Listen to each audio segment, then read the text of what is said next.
يفنى الكل ويبقى هو ليس الباقي إلا هو اللہ اللہ اللہ. السلام علیکم ورحمۃ اللہ وبرکاتہ. نحمدہ ونصلی ونسلم علی حبیبہ الکریم وعلی آلہ وصحبہ اجمعین، اما بعد. معزز ناظرین کرام، کیا آپ جانتے ہیں سب سے بڑا گناہ کون سا ہے؟ بعض لوگ سمجھتے ہیں کسی کو قتل کرنا سب سے بڑا گناہ ہے، بعض لوگ سمجھتے ہیں شراب پینا سب سے بڑا گناہ ہے، بعض لوگ سمجھتے ہیں کفر کے بعد سب سے بڑا گناہ زنا کرنا ہے. بے شک یہ سب کبائر ہیں، بڑے بڑے گناہ ہیں. ان گناہوں میں سے کوئی ایک گناہ بھی جو ہے جہنم میں جانے کا سبب ہے، کافی ہے. اتنے بڑے گناہ ہیں یہ. لیکن ان سب سے بھی ایک گناہ ہے جو کفر کے بعد سب سے بڑا گناہ ہے، جس کی طرف سے اکثر لوگ غافل ہیں، اور وہ ہے بد مذہبی اور گمراہی کا گناہ، بد عقیدگی کا گناہ. انسان اگر گمراہ اور بد مذہب ہو جائے، اس کے عقیدے میں خرابی ہو جائے، تو اگرچہ اس حد تک خرابی نہ ہو کہ وہ کفر میں داخل ہو جائے، لیکن صرف گمراہی اور بد مذہبی یہ اس قدر بڑا گناہ ہے کہ وہ ان سارے گناہوں سے بڑھ کے ہے. جو دیگر گناہ ہوتے ہیں، جو گناہ کبائر ہیں، ان میں سب سے بڑا گناہ یہ ہے کفر کے بعد، اور اس سے اوپر سوائے کفر کے اور کچھ نہیں ہے. چنانچہ المعتقد المنتقد جو عقائد اہل سنت کی مشہور اور مستند کتاب ہے، اس میں صاحب طریقہ محمدیہ سے ہے. وہ فرماتے ہیں کہ بدعت جو عقیدے کی بدعت ہے، صرف بدعت کہا جائے یا ہوا کہا جائے تو اس سے وہی مراد ہے، اور مبتدع اور اہل الاہواء سے بھی مراد یہی ہے. بعض بدعتیں کفر ہیں، بعض کفر نہیں. لیکن جو کفر نہیں ہے، فرماتے ہیں وَلَكِنَّهَا أَكْبَرُ مِنْ كُلِّ كَبِيرَةٍ فِي الْعَمَلِ. تو بد عملیوں میں کہ ہر کبیرہ گناہ سے جو ہے بڑھ کے بڑا گناہ ہے عقیدے کی بدعت، یعنی گمراہی، جس کو آپ بد عقیدگی کہہ لیجئے، بد مذہبی کہہ لیجئے. فرماتے ہیں حتی القتل والزنا، قتل اور زنا سے بھی بڑا گناہ گمراہی اور بد عقیدگی ہے.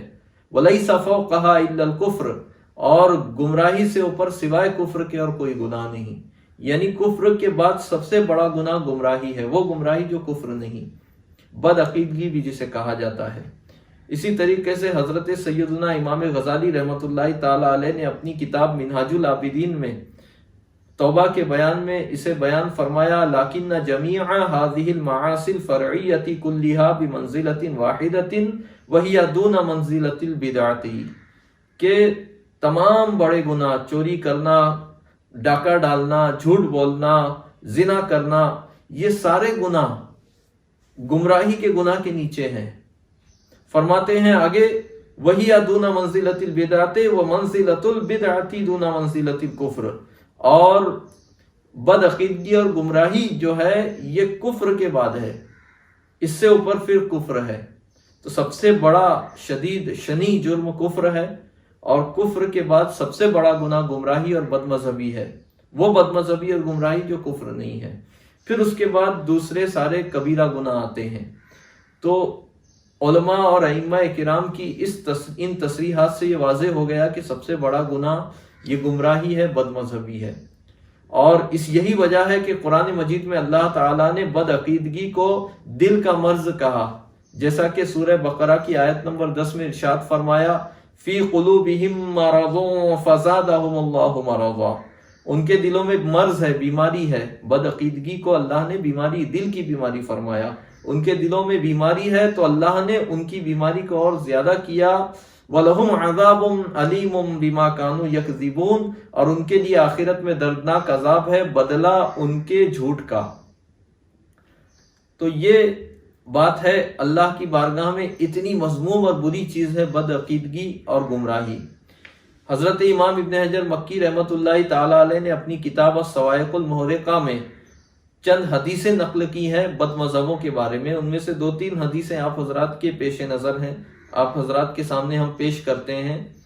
فرماتے ہیں کہ ابو نعیم نے اس حدیث کو روایت کیا حضور علیہ الصلوۃ والسلام سے کہ اہل البدع شر الخلق والخلیقہ، کہ جو گمراہ اور بد مذہب ہیں یہ اللہ کی بارگاہ میں انسانوں بلکہ جانوروں سے بھی بدتر ہیں۔ وَأَخْرَجَ أَبُو حَاتِمٍ الْخُزَاعِي فِي جُزْئِهِ أَصْحَابُ الْبِدَعِ كِلَابُ النَّارِ، فرمایا حضور علیہ الصلوۃ والسلام نے کہ بد مذہب جہنم کے کتے ہیں، یعنی جہنم میں جو جائیں گے وہ تو برے ہیں ہی، لیکن ان سے بدتر وہ ہیں جو جہنم کے کتے ہیں، اور وہ یہی بد مذہب اور گمراہ ہیں۔ اسی طرح امام طبرانی کے حوالے سے روایت کیا، یہ حدیث مشکات المصابیح میں بھی ہے، حضور صلی اللہ علیہ وسلم نے فرمایا من وقر صاحب بدعۃ فقد اعان علی ہدم الاسلام، کہ جس نے کسی بد مذہب کو عزت دی تو بے شک اس نے اسلام کو ڈھانے پر مدد کی۔ اللہ اکبر۔ اسی طرح امام بہقی اور ابی عاصم کے حوالے سے ہے اب اللہ ان یقبل عمل صاحب بدعۃ حتی یدع بدعتہ، اس کو ابن ماجہ نے بھی روایت کیا کہ اللہ نے اس بات سے انکار فرما دیا کہ وہ کسی بد مذہب کا کوئی عمل قبول کرے یہاں تک کہ وہ اپنی بد مذہبی کو چھوڑ دے، یعنی گمراہ بد عقیدہ جب تک بد عقیدگی پر ہے اس کا کوئی عمل اللہ قبول نہیں فرماتا۔ اسی طرح امام بہقی کے حوالے سے یہ روایت ہے، اس کو بھی ابن ماجہ نے روایت کیا، فرماتے ہیں نبی صلی اللہ علیہ وسلم لا يقبل اللہ لصاحب بدعۃ صلاۃ ولا صوما ولا صدقۃ ولا حجا ولا عمرۃ ولا جہادا ولا صرفا ولا عدلا، کہ اللہ تبارک و تعالی کسی بد مذہب کا نہ روزہ قبول کرتا ہے، نہ نماز، نہ زکوٰۃ، نہ حج، نہ عمرہ، نہ جہاد، ولا صرفا ولا عدلا، نہ کوئی فرض قبول کرتا ہے نہ کوئی نفل قبول کرتا ہے۔ یخرج من الاسلام کما تخرج الشعرۃ من العجین، کہ اسلام سے وہ ایسے نکلتا ہے جیسا کہ بال آٹے سے نکلتا ہے۔ اللہ اکبر۔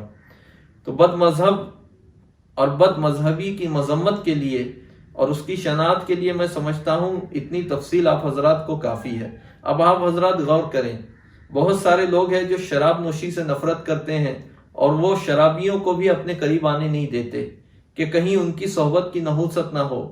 جو لوگ زنا سے نفرت کرتے ہیں تو وہ زانیوں سے دور رہتے ہیں، جو لوگ سود خوری سے نفرت کرتے ہیں وہ سود خوروں سے دور رہتے ہیں۔ وجہ یہی ہے کہ ان کی نحوست اور ان کی گناہ کی شناعت سے ہمیں نقصان نہ ہو، اور ان کی صحبت میں رہنے کی وجہ سے ان برے اعمال کی کہیں ہمیں یا ہمارے بچوں کو عادت نہ لگ جائے۔ اس لیے ہم ہمارے بچوں کو بھی ان لوگوں سے دور رکھتے ہیں، کہتے ہیں اچھوں کی صحبت اختیار کرو۔ کیوں؟ کیونکہ ہمارے دلوں میں ان گناہوں کے لیے نفرت ہے۔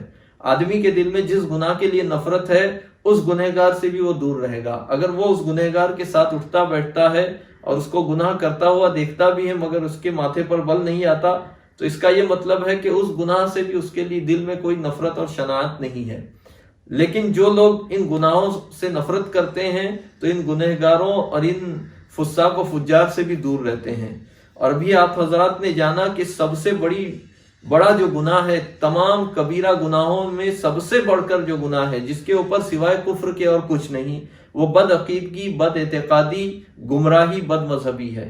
تو اگر انسان کو واقعی اس سب سے بڑے گناہ سے انسان کے دل میں نفرت ہوگی تو وہ بد عقیدہ لوگوں سے دور و نفور رہے گا، اور اپنے بچوں کو بھی کبھی بھی وہ یہ نہیں چاہے گا کہ وہ بھی بد عقیدہ اور گمراہوں کی صحبت میں رہے، وہ ان کو بھی منع کرے گا کہ ان لوگوں سے دور رہو، اگر واقعی اس کے دل میں اللہ کی نافرمانی اور گناہ کبیرہ کے لیے نفرت ہوگی تو۔ لیکن آج حال یہ ہے کہ لوگ جو ہیں وہ دوسرے گناہوں اور دوسرے گناہگاروں سے تو دور رہتے ہیں، لیکن بد عقیدہ لوگوں سے یاری کرتے ہیں، ان کے ساتھ رشتہ داری کرتے ہیں، ان کے ساتھ محبت اور میل کے تعلقات کرتے ہیں، ان کے ساتھ اٹھتے بیٹھتے ہیں۔ ان کو ضرور اپنا محاسبہ کرنا چاہیے کہ اس سب سے بڑے جرم کے لیے کہیں تمہارے دل میں نرم گوشہ تو نہیں، اللہ نہ کرے کہیں تم ان بد مذہبوں کی صحبت میں رہنے کی وجہ سے خود بھی بد مذہب ہو جاؤ۔ اس بات میں غور کرنے کی ضرورت ہے اور اس سے اپنے آپ کو بچانے کی ضرورت ہے، اس لیے کہ انسان جس کی صحبت میں رہتا ہے ویسا وہ ہو جاتا ہے۔ یا تو اس بے عمل کی بے عملی کے لیے اس کے دل میں جو ہے وہ کچھ ہلکا پن آتا ہے، یا تو پھر کچھ دنوں کے بعد وہ بھی ویسی بے عملی کرنے لگتا ہے۔ اسی طریقے سے بد عقیدگی کا معاملہ ہے۔ صحبت صالح ترا صالح کنت، صحبت طالح ترا طالح کنت۔ ابھی میں اس بد مذہبی کی بات کر رہا ہوں جو گستاخی نہیں ہے، جو کفر نہیں ہے، جو انکار ضروریات دین میں سے نہیں ہے، بلکہ ایسی بد مذہبی ہے کہ جس بد مذہبی کی بنا پر بد مذہب کو کافر نہیں کہا جاتا، ایسی بد مذہبی کی بات کر رہا ہوں کہ یہ اتنی بری ہے، تو وہ بد مذہبی جو کفر ہو، جو ارتداد ہو، اس کی قباحت و شناعت کا کیا کہنا، وہ تو بہت الگ چیز ہے۔ گستاخ رسول کا معاملہ تو بہت ہی زیادہ برا ہے، اور وہ کفر کی بدترین قسموں میں سے ایک قسم ہے۔ تو میرا خیال ہے اتنی تفصیل سے آپ حضرات کے دل میں یہ بات کلیئر ہو گئی ہوگی کہ بد مذہبوں سے دور رہنا ہے۔ جیسا کہ مسند ابی اعلیٰ کی حدیث ہے، حضور صلی اللہ علیہ وسلم نے فرمایا من کثر سواد قوم فہو منہم، جو جس قوم کا مجمع بڑھائے گا وہ انہی میں سے ہے۔ آپ بد مذہبوں کی صحبت میں بیٹھیں گے، ان کا مجمع بڑھائیں گے، تو جو ان کا قیامت میں حشر ہوگا، کہیں ایسا نہ ہو کہ اللہ تعالیٰ آپ کو بھی ان کے ساتھ اٹھائے اور ان کے ساتھ آپ کا بھی جہنم میں دخول ہو جائے۔ اس لیے اس بات کو بہت زیادہ اہمیت دینے کی ضرورت ہے۔ عقیدہ اہل سنت سیکھیں، اور عقیدہ اہل سنت کی مخالفت کا نام ہی بد مذہبی اور گمراہی ہے، اسی کو بدعت کہتے ہیں۔ اس سے بچیں، دور و نفور رہے۔ اللہ تعالی ہمارے اور آپ کے ایمان کی حفاظت کرے۔ السلام علیکم ورحمۃ اللہ وبرکاتہ۔